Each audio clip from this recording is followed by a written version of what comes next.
रख हौसला बुलंद वो मंजर भी आएगा।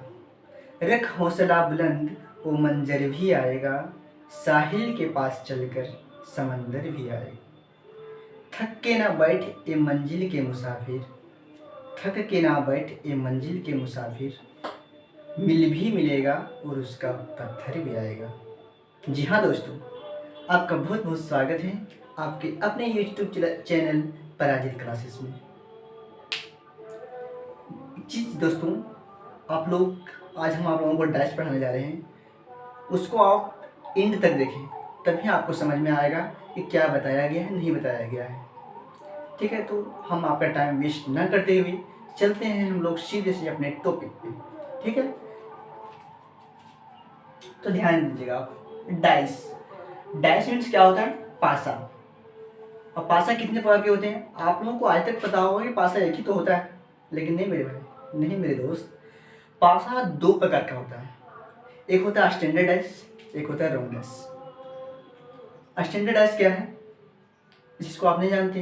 रॉन्ग डाइस क्या है, ये भी आप नहीं जानते। कोई बात नहीं, अब बने रहिए मेरे साथ। सबसे पहली बात है स्टैंडर्ड डाइस। सबसे पहले क्या है? Standard dice.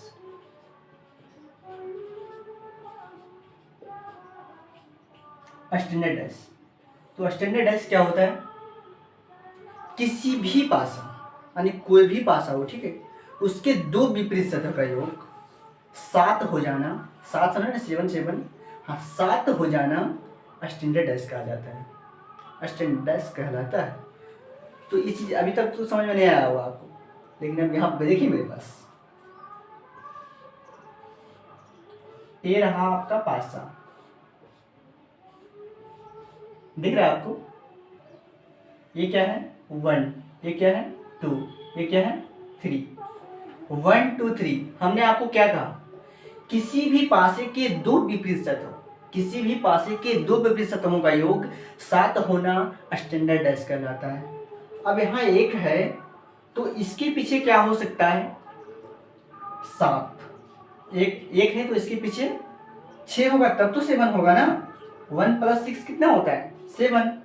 2 है तो 2 + 5 कितना होगा? 7। 3 + 4 कितना होगा? 7। यानी किसी भी पासे के दो विपरीत सतहों का योग 7 होना स्टैंडर्ड डाइस कहा जाता है उसे। चलिए ये चीज आप समझ लीजिए। अब हम आप समझना चाहेंगे कि रॉन्ग डाइस क्या है। कोई बात नहीं, देखिए हम समझते हैं रॉन्ग डाइस क्या है।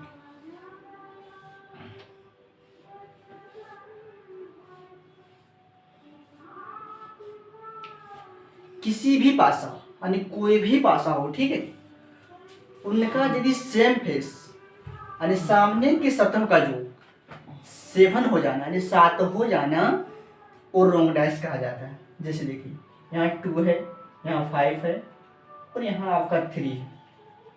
आपको यहाँ दिख रहा होगा 2 3 5। इनमें से किन्हीं दो सतह को हम यदि जोड़ते हैं, 2 और 5 को जोड़ते हैं, तो कितना होता है? 2 और 5 7 होता है ना। 2 और 5 7, तो इसे हम क्या कहेंगे? Wrong dice. चलिए यहाँ तक आपको समझ में आ गया। अब हम इसके आगे देखते हैं। इसमें 2 पॉइंट्स होते हैं। कोई भी अगर पासा हो तो उसमें होता है एक सेम फेस और एक ऑपोजिट फेस। तो सेम फेस क्या है? देखिएगा यहाँ पे सेम फेस, यहाँ पे ध्यान रहेगा आपका, इधर उधर ध्यान नहीं दीजिएगा। ये क्या है? ऐसा है। यहाँ पे क्या है? 2, यहाँ पे 3, यहाँ पे 1। सेम फेस, अरे जो चीज आपको सामने से दिखाई दे रहा हो, जो चीज, जो अंक आपको सामने से दिखाई पड़ रहा हो, वो सेम फेस के अंतर्गत आ रहा है। 2 यहाँ दिखाई पड़ रहा है, 3 दिखाई पड़ रहा है, 1 दिखाई पड़ रहा है, ये क्या हो गया? Same face. इसका मतलब हमको लग रहा है कि आप समझ रहे होंगे। हम एक और पासे को ले रहे हैं।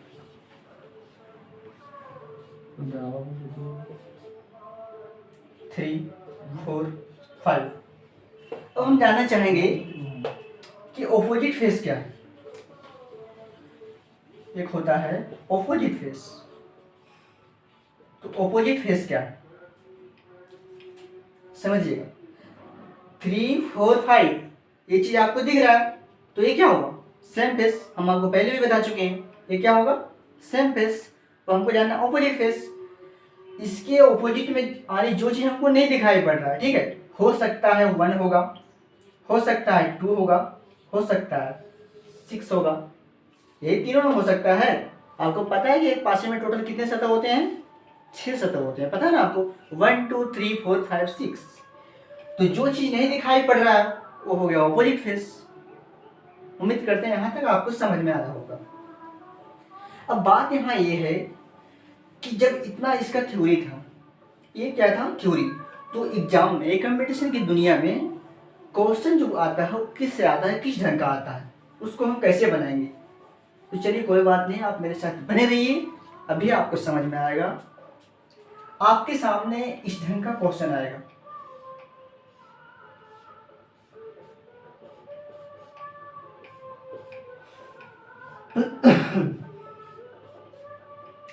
यहाँ पे रहेगा 2, यहाँ पे 3, यहाँ पे 4, यहाँ 3, यहाँ 1, यहाँ 5। अब आपको पूछ दिया जाएगा कि आप बताइए कि इसमें से 3 का ऑपोजिट क्या है।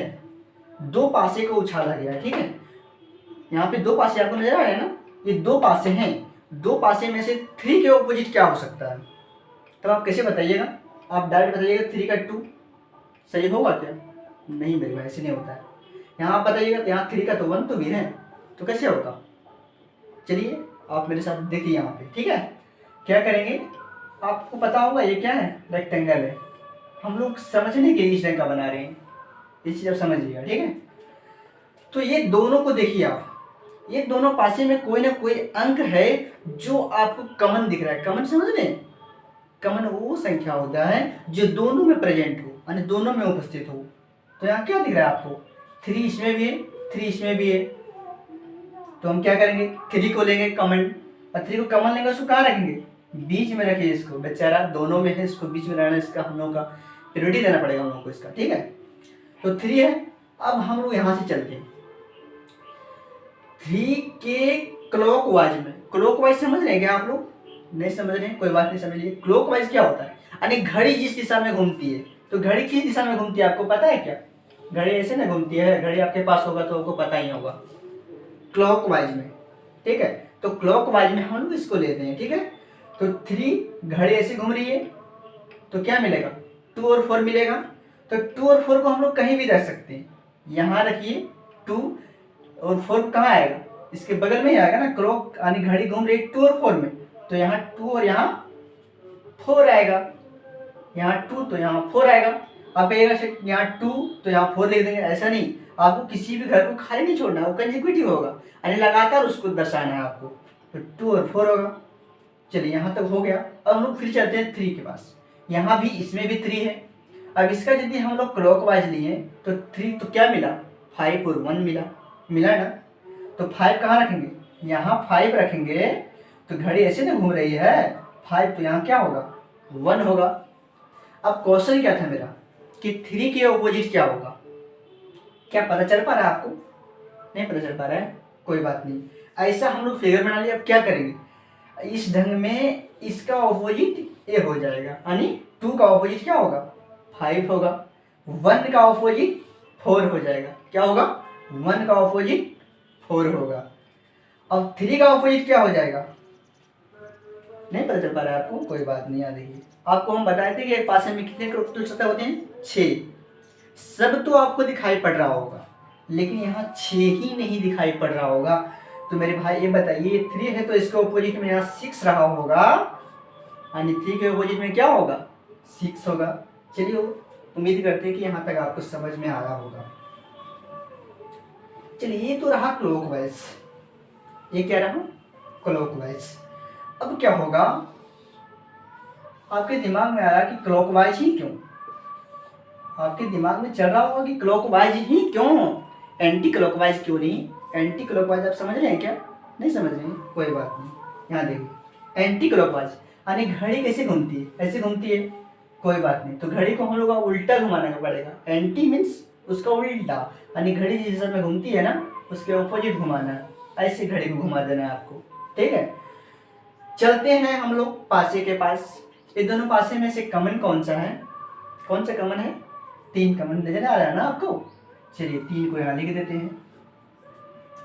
अब 3 के पास गए तो घड़ी को हम लोग एंटी क्लॉकवाइज में बनाएंगे। 4 2 क्या मिला? 4 2। तो यहाँ पे 4 लिखेंगे तो 2 कहाँ आएगा? यहाँ ना आएगा मेरे भाई, समझ में आया क्या? ये क्या है? एंटी क्लॉकवाइज में घड़ी उल्टी दिशा में घूम रही है ना। फिर हम लोग 3 के पास गए। 3 के पास गए तो इसको एंटी क्लॉकवाइज लेते तो क्या मिला? 1 और 5 मिला। तो 1 कहाँ होगा? 1 यहाँ होगा और 5 यहाँ होगा। एंटी क्लॉकवाइज घूम रही है घड़ी। समझ में आया क्या? नहीं आया फिर से बताना पड़ेगा। चलिए यहाँ देखिए, हम क्या बोले कि एंटी क्लॉकवाइज लेना है। एंटी क्लॉकवाइज दोनों में कॉमन क्या है? 3 कॉमन है। 3 को हम लोग मिडिल में रख दिए। यहाँ से गए 3 के पास तो इसका एंटी क्लॉकवाइज लेना है, घड़ी की उल्टी दिशा में। तो क्या मिला? 3 के पास गए तो 4 और 2 मिला। 3 के पास यहाँ 3, 4 और 2 लेना है, 4 और 2 ले लिए। उसके बाद फिर 3 के पास गए तो क्या मिला? 1 और 5 मिला। 1 और 5 को एंटी क्लॉकवाइज में रख दिए। क्वेश्चन फिर आपके पास सेम था कि 3 का ऑपोजिट क्या होगा। तो आपको हम बता चुके हैं कि 2 का ऑपोजिट क्या होगा? 5 होगा। और 4 का ऑपोजिट क्या होगा? 1 होगा। तो 3 का ऑपोजिट क्या होगा? जो चीज़ आपको, जो अंक आपको नहीं दिखाई पड़ रहा वही तो ऑपोजिट होगा। मैं उम्मीद करता हूँ कि यहाँ तक आपको समझ में आया होगा। चलिए हम आगे देखते हैं। आगे क्वेश्चन यदि ये तो आपका है 2 डैश का, यानी 2 पासे आपके पास रहेंगे। यानी क्या क्वेश्चन सेटर एग्जाम में 2 ही पासे देंगे? नहीं, हो सकता है कि आपके पास 3 पासे दिए हुए रहेंगे। तो आप क्या करेंगे? कोई बात नहीं, हम आपको बता रहे हैं। हम एक, जी हाँ दोस्तों, फिर देखिए नेक्स्ट क्वेश्चन। हम लोग 2 डैश तक पढ़ चुके थे। अब आपके सामने 3 डैश रहेंगे। तो आप क्या करेंगे? यहाँ पे देखिए 1 2 3 डैश दिए हुए हैं। अब आप यहाँ क्या करोगे?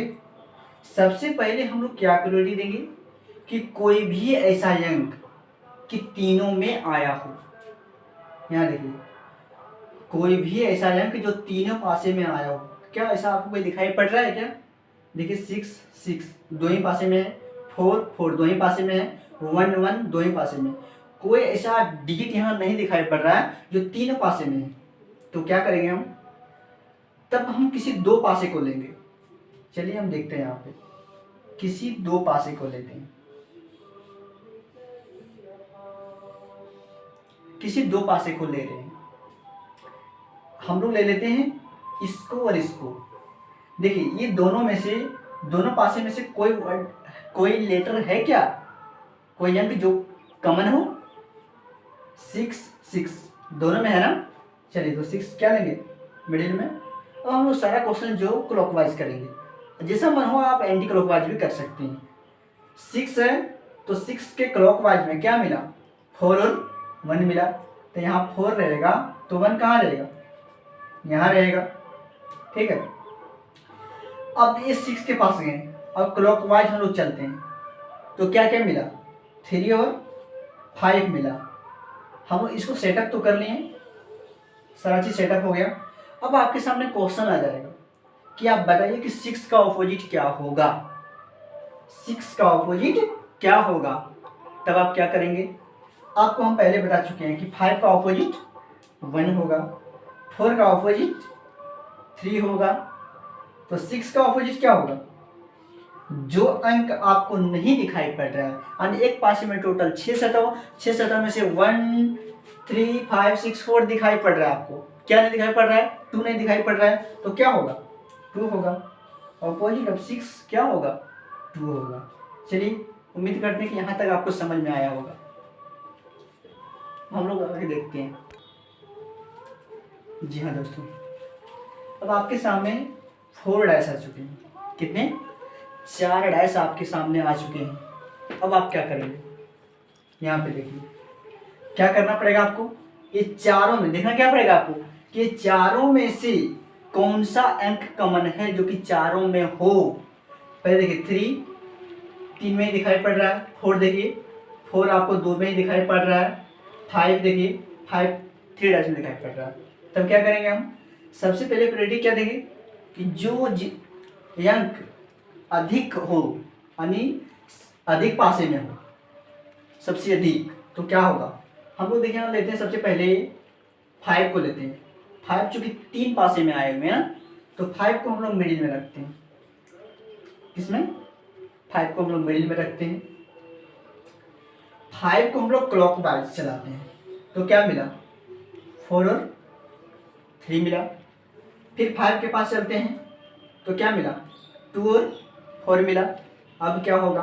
5 के पास गए, 2 और 4।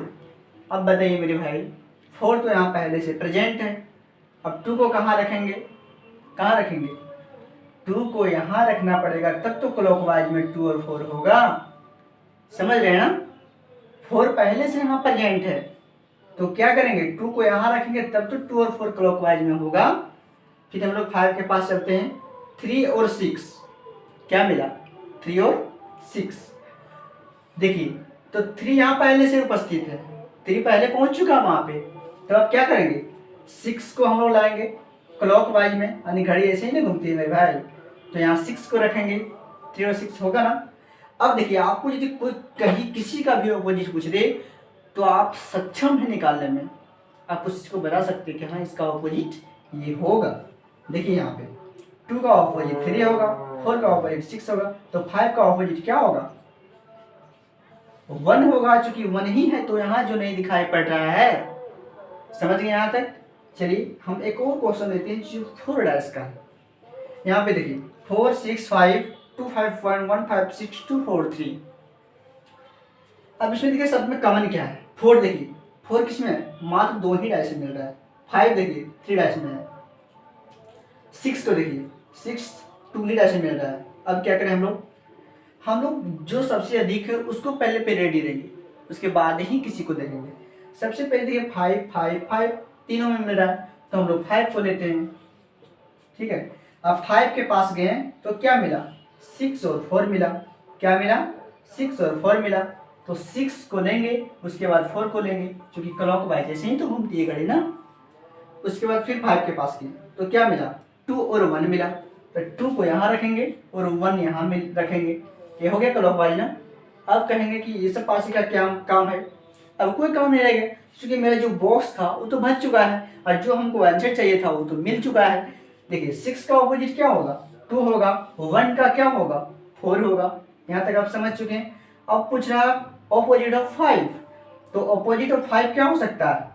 जो लेटर, जो अंक आपको नहीं दिखाई पड़ रहा है वही तो होगा। तो क्या होगा? 5 का ऑपोजिट 3 होगा। उम्मीद करता हूं कि यहाँ तक आपको बहुत भली भांति समझ में आया होगा। तो ऐसे ही चैनल को देखने के लिए और ऐसे ही मज़ेदार क्वेश्चंस को देखने के लिए आप मेरे चैनल को सब्सक्राइब एंड लाइक करना ना भूलें। जी हाँ दोस्तों, have a nice day to all of you.